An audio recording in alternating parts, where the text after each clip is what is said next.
والله يدعو إلى دار السلام ويهدي من يشاء إلى صراط مستقيم. Bismillah, alhamdulillah, and welcome to this episode of Beauties of Islam. I'm Yusuf Estes, and for the next few minutes I'd like to talk to you about one of the biggest of the beauties of Islam that has struck me as being probably the best of answers to the human being. When people come to this point or conjunction in their life and they say, why are we here? How did we get here? What's it all about? And what is the purpose of my life? And that's what we want to talk about on this episode of the Beauties of Islam. What is the purpose behind everything? First and foremost is to establish that there is a God. Now, we have done a number of programs about that to prove, even scientifically, beyond any shadow of a doubt, Allah exists. There have been scientists who have also come to this same conclusion. But then there are always going to be those who will say that, yes, but according to my logic, I don't understand. I don't see how you can believe in a God. According to my logic. In our other programs, we've discussed this too. But human logic only goes so far. According to the human logic, just 500 years ago, most of Europe was convinced the earth was flat.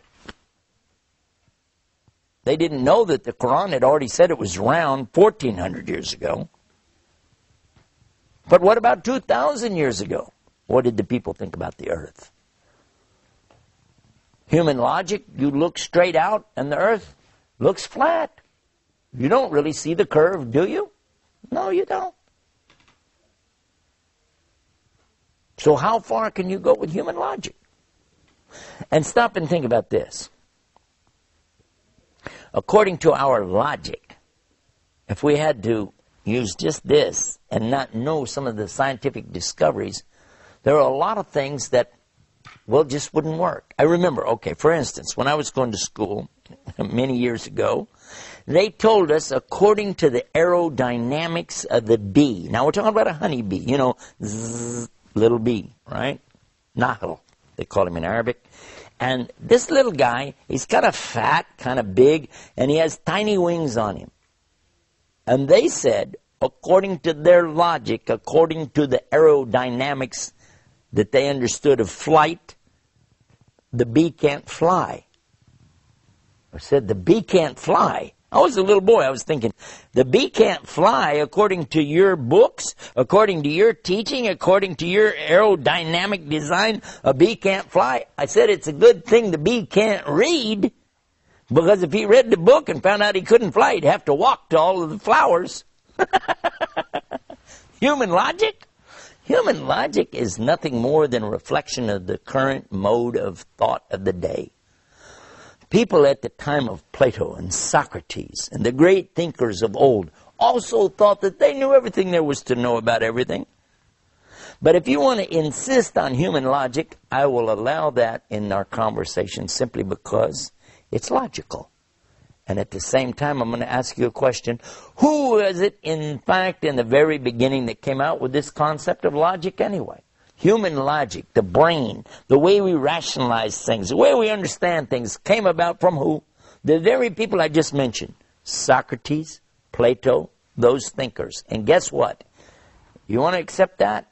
Do you accept it? Yes, yeah, they came out. They were the great thinkers. They were the great theologians. Good. Did you know that each and every one of them came to the conclusion there is God? So you want to talk about that? They said it. The people that you're thinking are so great, so brainy, so brilliant, according to their rules of testable evidence, God exists. Then what are you going to say now? So it wouldn't be logical now for you to deny that, would it? If you're going to say I use logic, well, logic says God exists. Now what are you going to say?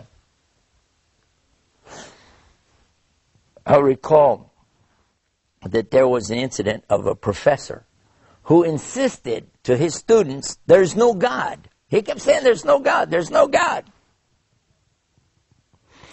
And when they said, why? Because most of them, they believed. Some were Jewish, some were Christian, some were Muslims. He said, if I don't see it, if I don't hear it, if I can't feel it, if I can't taste it, if I can't smell it, it doesn't exist. And if it doesn't exist, I don't believe in it. It's as simple as that. One of the students tried to argue with him about it. He was saying, well, God is something beyond that. You have to have faith. You have to believe. And he said, why? Why should I believe?